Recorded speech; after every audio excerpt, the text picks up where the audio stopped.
Hello, you wonderful people, and welcome to another episode of Crime Centric. This being a show where I talk about crime dramas that I watch. For today's episode, I'm going to talk about the latest episode of Briarpatch. A lot of really interesting things went down in this episode, so let's break it down.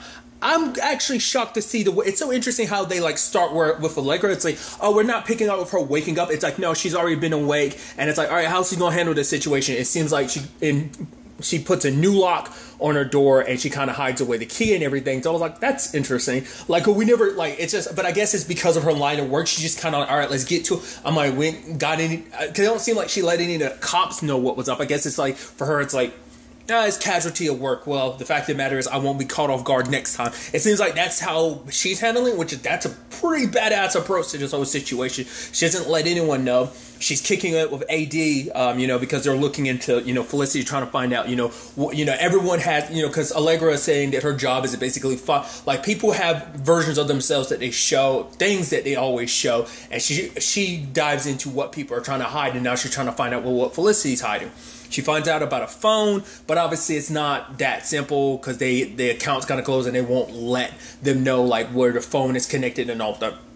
Regardless, what I thought was really interesting though, it's when that guy walks up and he gives that fruit to her, and then she talks about it later on that basically he would leave it on top of a dumpster for her, and then AD was like, I never knew, and it's like, yeah, if Felicity never said anything, it's because I never let her know because I didn't want her to know. So I guess I don't know what to insinuate from that. My initial thought was okay, so they went through rough times, and just to make it so that they kind of had enough food to kind of look after themselves and stuff like that. I'm wondering, is it supposed to be insinuating Felicity never knew the lengths that Allegra went through to make sure that they were okay type of situation? Because they were, their parents were probably dead at the time, so they probably had to take care of themselves type of situation, and she did whatever she needed to, even if it meant scrounging through dumpsters and stuff like that for food and stuff. I don't know if that's kind of insinuating. That's what I thought, but I could have been completely misinterpreting that situation. But obviously, to get in contact with the right people to make sure they can find out about this phone number of Felicity's, they go to Jake's party, and I love her. I love Allegra being there's giraffe. It's yeah, Spivey is dangerous, but it's yeah, but he has giraffes there, and AD's I love giraffes, and they show up at the party and everything, and I don't know, I don't know what it is. AD does seem, because Allegra's he's not cool, he's my lawyer, but there's almost a coolness to AD. I mean, the fact of the matter is Jake is oh, so who's this? It's I'm AD Singe, I'm her lawyer, and it's you rich, you from a rich family or poor? And he's middle class. He's you'd like to see I bet you'd like to see my giraffes, wouldn't you? He was you bet you're right, or something like that, and kind of goes off and sees the giraffes and everything. But I also love the fact is he's making drinks, and he meets that lady, Lucretia, because the fact is the guy who could give them the phone number and stuff like that, he kind of works at the business and everything, and AD helped him with his will. He made it so that none of Home Dude's children would get it, that all his assets and everything in the will goes to his dog, which is a major middle finger, which AD was yo, I kind of helped you out and everything. He's yeah, you did. But the fact of the matter is, I don't want to. I'm and AD's looking at him ain't that a motherfucker? That sucks. I helped you out. You ain't going to help me out. It's I could if I wanted to, but I don't want to. I'm don't be, you have to be such a dick about it. He helped you out and everything. But Lucretia shows up, and it was kind of interesting because I was oh. It looks because she was oh yeah, we would have hired you about, but it's oh, well, with my divorce and stuff like that. But he was she was but you don't swing that way. And he was yeah, most of my clients end up being usually dead people type of situation. And it's kind of okay. But she's kind of helping out AD. I even love the whole thing of her being oh, the fact of the matter is, a lot of people like to sneak, but she calls herself a grade A sneak, because she's look at all these people, all these men here with their mistresses just kind of out in the open and stuff like that. And I guess because everyone thinks they're so good at sneaking around and keeping stuff secret, but she's no, I'm the one that's really good at it. But I love her and AD putting on a performance. It's Donna, my Donna's been missing, my 12-year-old, oh, I don't know where, and here I am having a drink and everything. And because I love when you put on fake performances and they have to actors have to act terribly just for the sake of oh yeah, because we're putting on a performance, so it's you're acting terrible, it's such a weird situation when you think about it, but I love it. And the mayor is so drunk and wasted that it's like, oh yeah, I'll help you out and everything. Which I also love, like Ed Asner's character. It's just like literally first time popping up in the show, and he's literally just talking shit the entire episode. His son's like, oh, should I go to get you a shirt? Why should I? I already got you. Gotta get you a fruit. He's like, why should you? I already got a fruit. When I'm like, I already got you. Which I wonder if that's kind of supposed to be like a knock against his son because his son's gay or something. Like he's supposed to be like a probably old like grumpy dude, so you could expect like his character to be some like on some shit like that. That's what I insinuate from that, but nevertheless, because the entire time he's telling dad not shit, because his dad's talking, like I said, he's just like adding into his own commentary, just like, oh, like all the people here, it's like, oh, because the mayor was talking about all the fine people at the party and everything, and he's just like, these people are trash, and it's just like, all he did was talk shit the entire episode. I actually love it. But the fact of the matter is, the mayor's up there like, oh, he's talking about the fact is that, what was it? He saw a horse. Basically, he described a lady as a horse. And, like, saying there's beautiful people. But he also said, like, oh, yeah, but I ran into this horse earlier. And he's laughing. And the rest of the crowd's like, ugh. And he's like, you know what? They're good for riding, glue. I mean, he's like, eventually, I'm like, should you really be saying some shit like that? Especially because you're describing a lady as a horse, which is super effed up of you. Which is so interesting because he was literally chewing Eve out earlier in the episode because it's like, oh, find Floyd because your job is to make me look good. And it's like, giving the opportunity, you make yourself look like shit. Which I think it's interesting that Jake kind of gave him that platform. Makes me think like Jake wanted the mayor to put his own foot in his mouth. That's what I'm thinking. Because it's just like, because you already saw that he was looking for the toilet and he ended up stumbling in there with you and Allegra. So I'm like, you probably took this as an opportunity to like, oh, it seems like you're backing him, so it's just kind of like, yeah. But I don't know. Maybe it's just a thing of like you're giving him the platform because like, yeah, like he gives you the backing and support and he kind of stays out your business, so that's why you kind of want him to go for mayor for a fourth time. Basically have someone in a powerful position that you can call an ally. And once again, if stuff goes down your way, you need covered up or thrown away or just kind of ignored, then maybe that's what that's insinuating. I don't know. But like I said, it's also interesting too because it wasn't until like Gene showed up and it was like, yeah, we'll do it. He's like, see, that's what I need. Someone of decisiveness with balls. I'm like, okay, because it's Eve that you're giving her so much shit. But like the moment Gene shows up, like, yeah, we'll do it. Like, yeah, that's what I need. So seems like an asshole. So, but to be fair, doesn't like I said, I'm still suspicious of Eve because it's like, yeah, because obviously it's like. Because even, like, AD, he's met Floyd once or twice. It's like he's a pretty intense dude. But obviously, Allegra's like, well, the fact of the matter is I don't think he did it. Which, even I don't think he did it, so.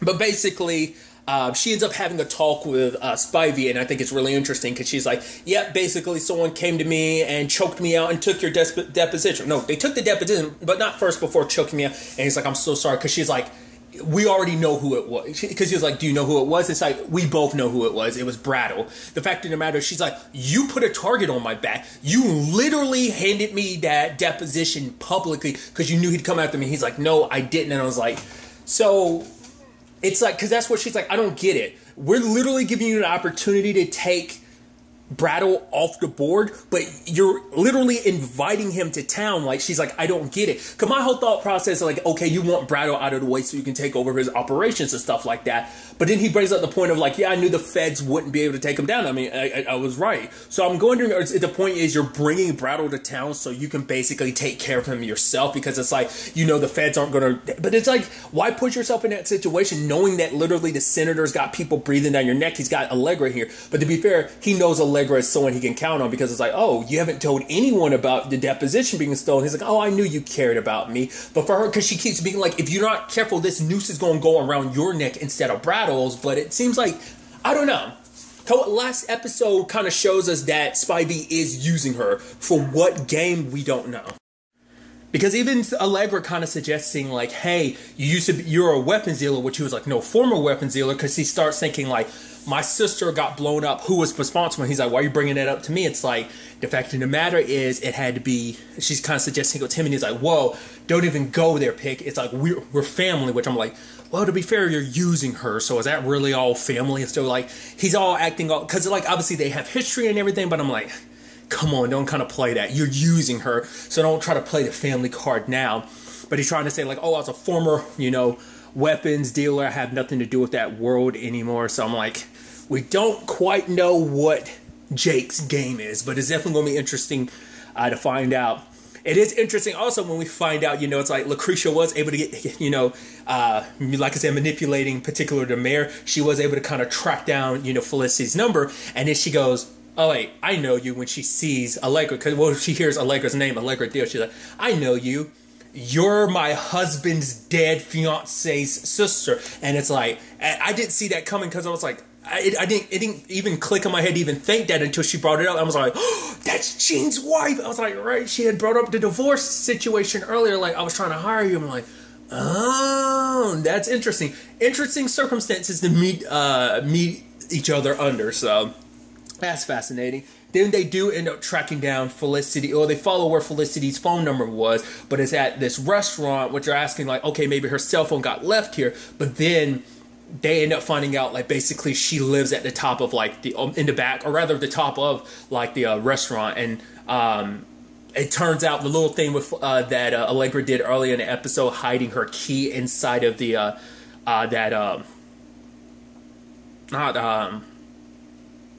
power socket. Turns out that's something her and Felicity share, because Felicity did the same thing, and luckily they get inside of her place, and it's like, yep, this is definitely Felicity's place. And they end up finding her phone. Now, I'll admit, it was a little, I don't know, you still want to be like, I don't know. The fact is, it took a little while before AD was like, yeah, there's nothing on this phone. I'm like, you were with that phone for a good couple seconds. You could have been like, you didn't immediately go, hey, Allegra, I found the phone. It's like, no, you went through it yourself first, that's one, and then Allegra didn't check it afterwards. So, I mean, I doubt if you did delete everything, you were like, nah, I mean, hey, I want to give AD the benefit of the doubt, but there's still the part of my brain, I'm like, I don't know, man. AD might have some secrets of its own, but also part of me wonders, like, do you think he kind of had a thing for Felicity? I mean, I know they were friends and everything, but just the fact that he was sitting there just kind of like, maybe it's just kind of a reminder, considering, because we end up finding out literally Felicity's funeral's tomorrow, so maybe it just kind of made him a little nostalgic, made him think about Felicity and stuff like that. I don't know. But I do love that, lo and behold, who did they find in her place? Howard. And I love that, like, Allegra goes in the closet and she sees his shoes, and then, like, you see his forehead sticking out a little bit above the clothes, and you even see him kind of pick his head above to see if she sees him.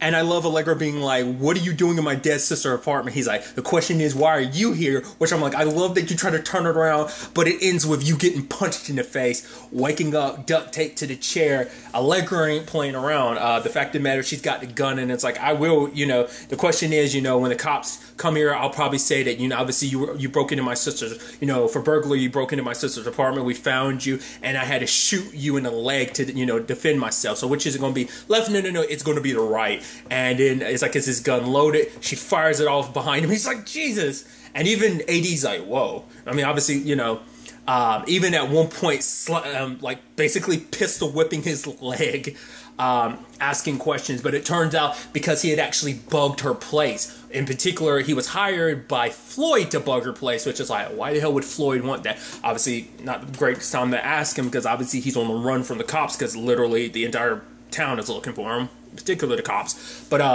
what was interesting, though, is, and to me, I think this was a stupid thing for Howard to say. He's like, considering the circumstances, I probably shouldn't say this. It's like, no, you shouldn't. But he was like, maybe you should you should have taken better care of her. I'm like, the moment he said that, I was like, why would you say that, you moron?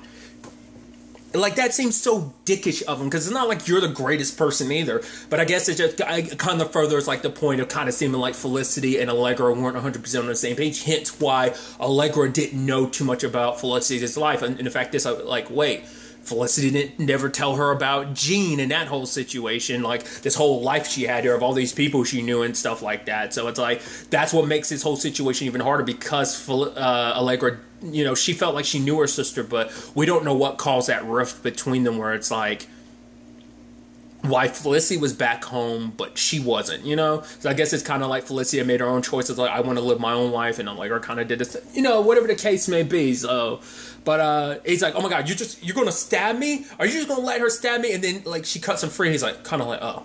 And she's like, just get out of here. And he's like, okay. He's like, about the rent, next month's rent. She's like, it's covered. He literally told, what's her face, last episode. Was it like, yeah, last episode about that. He's like, okay. He's like, can I get my gun back? She points it at him. She's like, get out. He's like, all right. I'm like, why would you even ask for it?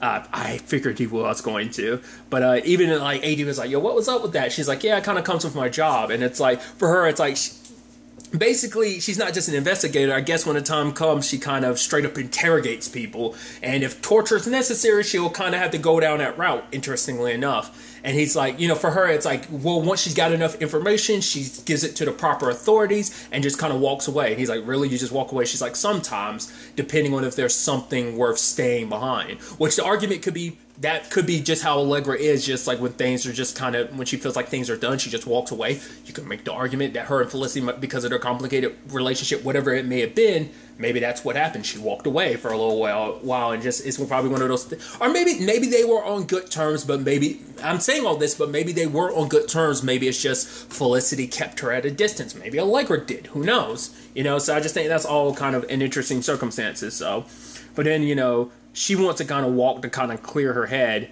because I think AD, because she was like, oh, let's go have drinks and stuff to celebrate, you know. But I'm like, he's like, we need to both be clear headed for tomorrow. It's her funeral and everything. And I think it just hit Allegra like right.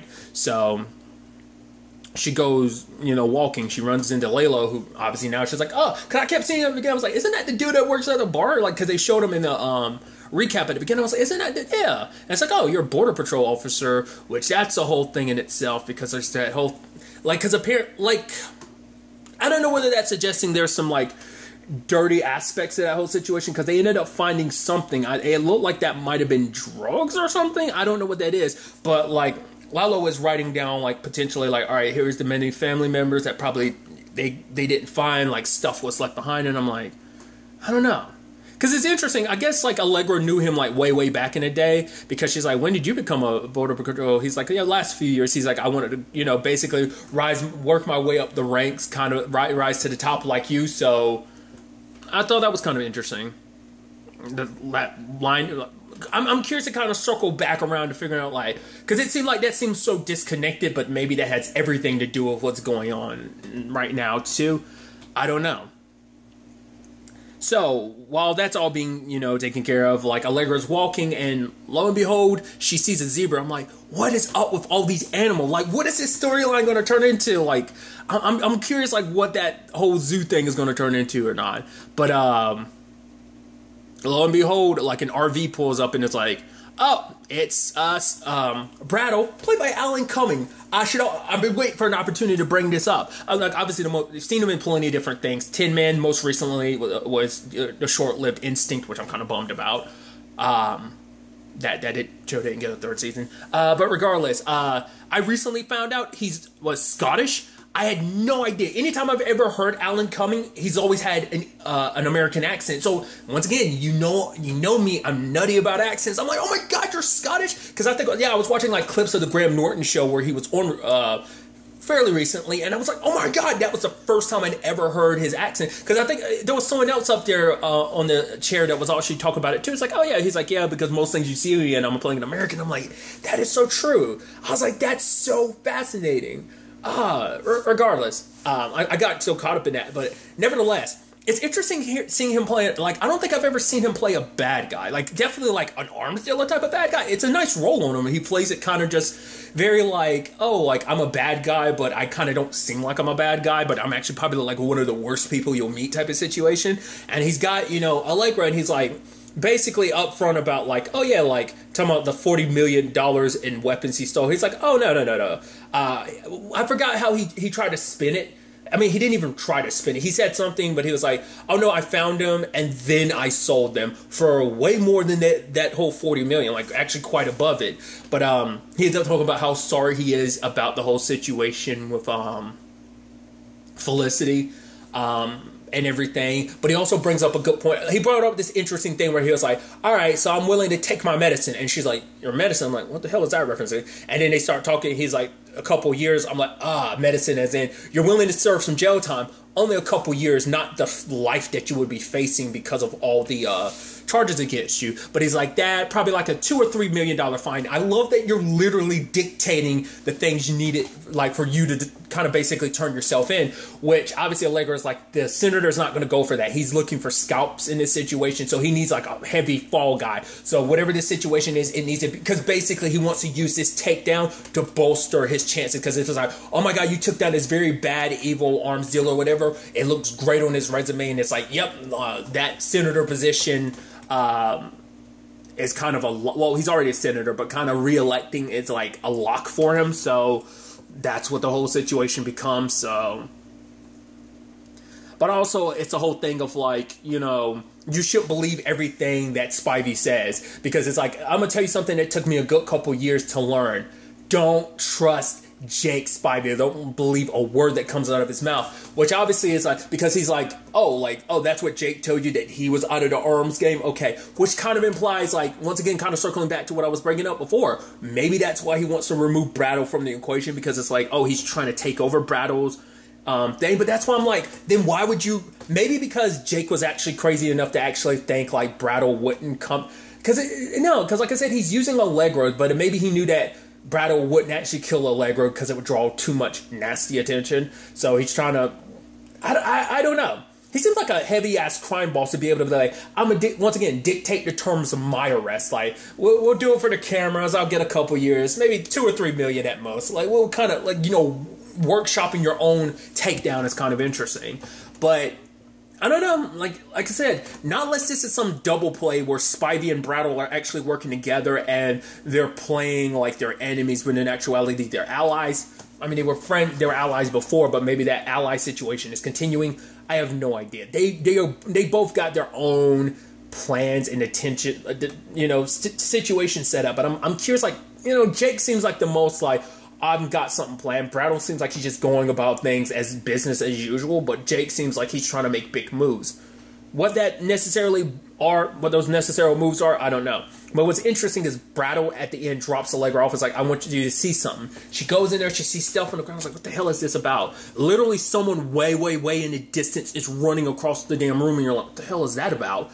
Then, like, all of a sudden, these drones start kicking up. So I'm like, okay, so he's showing her that. So I'm assuming that must be part of the weapons dealing that Spivey, that Jake is a part of. That maybe, you know, and then, like, they happen to activate and then they leave. So I'm wondering, is that supposed to represent the fact is, oh, crap, her being there set it off. Whoever was running was like, crap, hit Spivey up to like, yo, get the drones out of here. And that's what that's supposed to be. So it was supposed to be his, because that's why I'm thinking Brattle wanted her to see that firsthand, like, oh, see what kind of weapons your boy is dealing with. Maybe he's kind of got some dealings with the government.